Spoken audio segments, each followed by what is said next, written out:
There has been a massive protest. Massive. And it's not just today, but these are the scenes.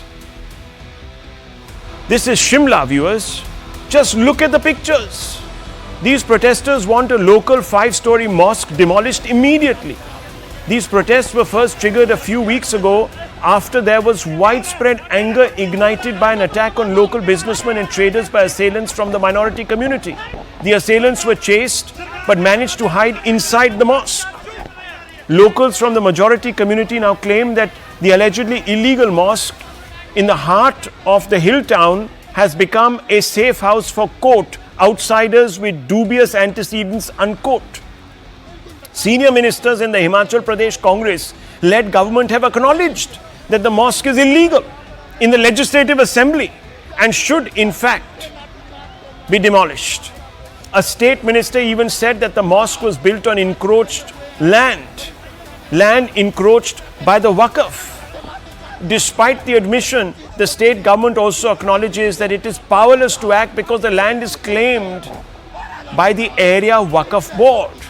The latter, by the way, also admits that parts of the mosque have been built without clearances from the local planning department. The matter is now in court.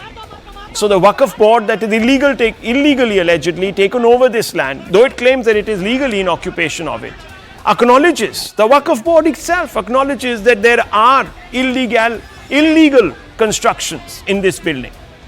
From a single story, it became 5-story. But viewers, above and beyond all of this, the state government acknowledging, the Waqf Board acknowledging, this has not come down. It highlights the overarching power of the Waqf boards and how one community has come to acquire a veto over the state itself, viewers. That's the problem here. The controversial features of the Waqf Act, Section 3, allows Waqf boards to claim land if they believe it belongs to a Muslim without needing proof. We have instances where entire Hindu villages and temples that have predate Islam, viewers, have been taken over because the Waqf feels that this is Muslim land. Section 6, aggrieved parties have just 1 year to appeal claims on land and assets before Waqf boards. If they miss that, both, viewers, they're gone. And it's the Waqf board that becomes judge and jury and executioner. Now let's open this up, viewers. Let's ask some fundamental questions. Are we now in a situation where friends, and I want to begin with Karan Verma, one community is exercising a veto above all others, and yet we call ourselves a secular country? How does this work, Karan Verma? And the Congress still stands in the way of any amendment to the Waqf Board to stop this communal legislation or communal state of affairs to persist. And the worst is, Rahul, that it's come from the top Muslim bodies that Waqf needs to be reformed. I mean, 4 lakh acres goes up to 9.4 lakh acres in a matter of 20 years. And this has come from the standing committee headed by K. Rahman Khan, by the Sachar committee. So they pick and choose from the Sachar committee. And what's happened here, Rahul, it's absolutely atrocious. Let me just give you some stats. In the Sanjauli market area, where we have this illegal mosque, 22 cases of theft have happened this year. 5 cases of chain snatching, 2 abductions, and the one businessman that you mentioned who was horribly assaulted. So the fact is, today women are scared to go out in the Sanjauli market area. This mosque, this illegal mosque, and it's been going on from 2010, by the way. 14 years, the government has done nothing about it. Successive governments, whether BJP or Congress. But right now, the Congress has to do. The Rural Development Minister, as you said, Anirudh Singh, has admitted that yes, this is an illegal structure. And still, they are in cahoots with these radical Maulanas. And by the way, the demographic change that we are seeing in Himachal, and most of them are fugitives who've run from UP, who've come, the UP ATS tabled a report in the UP Legislative Assembly where their fugitives are now absconding, and most of them have gone to Uttarakhand and Himachal. There are 50 to 100 people sleeping at night in these mosques. Nobody knows about them. There was a bust by the Himachal police under the Congress. 200 Muslim laborers did not have proper Aadhaar cards. It had the photos of children, and all of them had the same date of birth. 1st January 2007. So where are we heading? I mean, we are sitting on a ticking time bomb. People have run out of patience on this. Since the COVID days, we've seen protests, and now it's come to the point where, the camel's back has broken. Camel's back is broken. Tehseen Poonawalla, will they still choose? Will you still choose appeasement, or will you choose the side of the law, sir, and throw in your lot and pass the Waqf amendment so that we don't have scenes like this and we don't have illegal structures that provide, according to the Hindu community there, a safe house to, as I said to you, all sorts of outsiders with dubious antecedents. I'm not saying it. This is what the remark was. Yes, Mr. Poonawalla. Perfect. I'm very grateful to Karan. He spoke a lot of sense, and like always, he spoke very accurately. Look, this matter is pending for 14 years. Which is the only government that's acknowledged that this is unauthorized? The Congress government. Which is the only government who sent a notice to the mosque? The Congress government. Prior to this was BJP, even in the local body, they did nothing.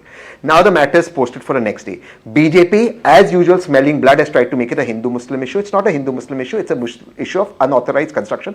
Congress is acting against it. Now for the last point. About unauthorized people, people who are outsiders, Rohingyas and Bangladeshis coming into India. Again, I say, I wish I was Prime Minister of India. I would have handled it. If they are coming to India, who controls the borders? Who controls the borders? Why is that man not being put? And last thing, the Waqf Amendment Act, whatever amendments need to be made in Parliament, why did Nitish ji say it should be sent to the Standing Committee? He said that on your show also, his MPs. Why did Chandrababu Naidu not support it? The ND is not one on it. When they come with the final amendments, we can talk to the opposition. They themselves don't have the amendments. The NDA doesn't have the amendments. The BJP did nothing while in government. Today the Congress is done. It sent a notice. It's saying that there's unauthorized construction. It's saying they're going to deal with it. And who's protesting? BJP. Why did BJP not do anything when they were in power? That is the question. That is the question. Like Haina, they smelt blood and they've come. Okay. Response. So Mr. Rahul, I'm glad Tehseen admitted that there is a problem of illegal immigration, whether it's Rohingyas, illegal structures. Every single time Himanta Biswa Sarma has cracked down on it. I mean, you're talking about welcoming a move on regularizing things or taking down illegal structures. Every single time Himanta Biswa Sarma actually does that in Assam, you are out in arms and saying that what he's doing is against the Jamaat. What he's doing is dog whistle politics. He is communal. He's bigot. So, we can't pick and choose as per our convenience. That happened in Assam. There also you had a problem. Here you are not doing it now that you are in power. So, we can't just selectively cherry pick here. This is the time the Congress needs to act when your own rural development minister has said it's a problem. Why are you allowing this tension to fester? I mean, you need to fix it now. You are in power. Tehseen Poonawalla, it's your administration, your government, your executive, your everything. Why hasn't something already been done? Why do people have to come up in these numbers? Once again, Karan is bang on target. He should actually, the BJP should get somebody like him. He's perfect on target. Number one, unauthorized people, Himanta Biswa Sarma does not need to act. In fact, he didn't act. He changed the NRC list. He said, no, we'll do an NRC again. He went against the Supreme Court order. He's not acting. Nobody's acting. The Prime Minister has failed on outside influences. It is only the Congress government that's acting on unauthorized construction. They're saying this is unauthorized. They sent a notice. The next date of hearing is fixed. The BJP did as much as the Prime Minister's press conference is zero. And now, like Hainas, when they smell blood, they've come. They're trying to make it a Hindu-Muslim issue. It's an issue of illegal construction, unauthorized construction. It should be dealt in that way. Any amendments in the Parliament should be supported by Nitish and Chandrababu Naidu ji. They have a majority. Do it. They have a majority in Rajya Sabha also. They refuse to do it. Why? Okay. That is the question. The question is Congress is doing it and still being targeted. BJP is doing nothing and still trying to make it a Hindu-Muslim issue. Viewers, that is the point. What you have is a problem because till the Waqf Act is there, even the courts actually have very limited jurisdiction. Let me tell you this. So I hope that the BJP government gets its act together and introduces the Waqf Amendment Bill in the next session of Parliament, and the Congress supports them. And Tehseen, by the way, it's not hyenas anymore, it's wolves, on a lighter note, that are smelling blood in this country. I'll take a quick break. The right stand. Tanan Narsimhan, don't go away, viewers.